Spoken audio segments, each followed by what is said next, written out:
কিছুদিন ধরে অনেকেই আমাকে একটি প্রশ্ন করছেন, আপনি একজন হাফেজে কোরআন মানুষ, আপনি কেন রাজনীতিতে আসলেন? হাফেজদের কি রাজনীতিতে আসা উচিত? আমি তাদের এই প্রশ্নকে সম্মান করি, কারণ এই প্রশ্নের পিছনে মানুষের একটি চিন্তা আছে, একটি উদ্বেগ আছে।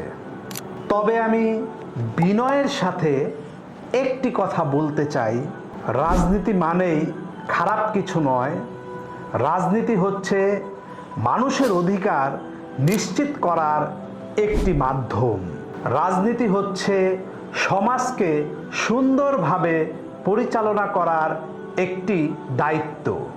রাজনীতি হচ্ছে মানুষের সমস্যা সমাধানের একটি পথ। যদি ভালো মানুষরা সমাজের দায়িত্ব থেকে দূরে সরে যায়, তাহলে সমাজকে ভালো পথে এগিয়ে নেবে কারা? আমরা চাই আমাদের সন্তানরা একটি সুন্দর পরিবেশে বড় হোক। আমরা চাই নিরাপদ রাস্তা, পরিচ্ছন্ন পরিবেশ, ভালো নাগরিক সেবা এবং সম্মানের সাথে জীবনযাপন করতে। এই বিষয়গুলো বাস্তবায়নের জন্য শুধু সমালোচনা করলেই হবে না, ভালো মানুষদেরও দায়িত্ব নিতে হবে। আজ আমি কোনো পদ বা ক্ষমতার জন্য আপনাদের সামনে আসিনি। আমি সামনে এসেছি কারণ আমি মনে করি আমাদের 50 নং ওয়ার্ডের মানুষ আরও ভালো নাগরিক সেবা পাওয়ার অধিকার রাখে। আমি নিজেও জীবনে বিভিন্ন সময় অনেক সমস্যার সম্মুখীন হয়েছি, অনেক সেবা পাওয়ার কথা থাকলেও পাইনি, অনেক ভোগান্তি দেখেছি।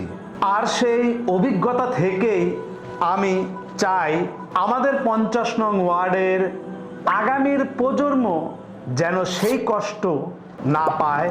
আমি বিশ্বাস করি একজন হাফেজে কোরআনের দায়িত্ব শুধু মসজিদের ভিতরে সীমাবদ্ধ নয়। সততা, ন্যায় বিচার, দায়িত্ববোধ এবং মানুষের সেবার মাধ্যমে সমাজে ইতিবাচক পরিবর্তন আনার চেষ্টাও একটি বড় দায়িত্ব। আমি কাউকে বিভক্ত করতে আসিনি। আমি এসেছি আমাদের 50 নং ওয়ার্ডের সবাইকে সাথে নিয়ে একসাথে কাজ করতে।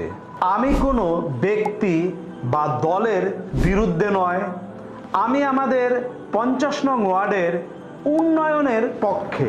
আমার লক্ষ্য খুব পরিষ্কার, আমাদের মুরব্বীদের সম্মান, আমাদের যুবকদের সম্ভাবনা, আমাদের শিশুদের ভবিষ্যৎ এবং আমাদের 50 নং ওয়ার্ডে ন্যায্য নাগরিক অধিকার নিশ্চিত করা। আমি বিশ্বাস করি সততা, যোগ্যতা এবং মানুষের ভালোবাসা নিয়ে কাজ করলে আমাদের 50 নং ওয়ার্ড উন্নয়ন সম্ভব। আপনাদের দোয়া, পরামর্শ এবং সহযোগিতা চাই। আমার পরিচয় শুধু হাফেজে কোরআন নয়, আমার পরিচয় আমি আপনাদেরই মানুষ। সেবাই হোক পরিচয়। ভালো মানুষ দায়িত্ব নিলে সমাজ বদলায়। 50 নং ওয়ার্ড আমাদের সবার ওয়ার্ড। আসসালামু আলাইকুম ওয়া রাহমাতুল্লাহি ওয়া বারাকাতুহু।